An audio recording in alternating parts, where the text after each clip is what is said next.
Eh bien, le président polonais adresse un avertissement à l'Union européenne. À un moment où, bien sûr, vous avez le président polonais eurosceptique, Karol Nawrocki, et le premier ministre pro-européen de la Pologne, Donald Tusk, qui s'affrontent à plusieurs reprises. Maintenant, le récent avertissement du président polonais porte sur cet accord Mercosur.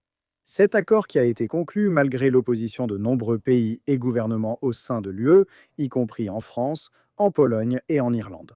En effet, ouais, vous pouvez voir Emmanuel Macron, ici, le président français élu par les Français, devenir en quelque sorte un simple spectateur parce que la manière dont cela a été fait signifie que chaque pays n'a pas pu le bloquer, n'ont pas pu y opposer leur veto. Vous avez donc maintenant la perspective que des pays se voient imposer un accord de l'UE. Quel genre de démocratie est cela? Donald Tusk avait déjà admis auparavant que cela risquait de se passer de cette façon. La Pologne n'a pas réussi à bloquer un accord de l'UE qui pourrait maintenant lui être imposé parce qu'elle n'a pas pu rallier suffisamment d'autres pays pour s'y opposer. Le président de la Pologne, Karol Nawrocki, soutient les agriculteurs polonais, affirmant qu'il soutient l'agriculture polonaise. Les agriculteurs craignent que cet accord ne les anéantisse.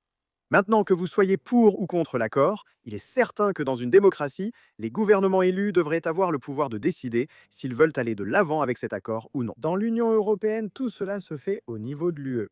Et donc les pays, les gouvernements sont réduits à cela. Et vous avez le président polonais, là, Karol Nawrocki, qui appelle très clairement maintenant à ce que des mesures juridiques soient prises par la Pologne. Et vous pouvez voir maintenant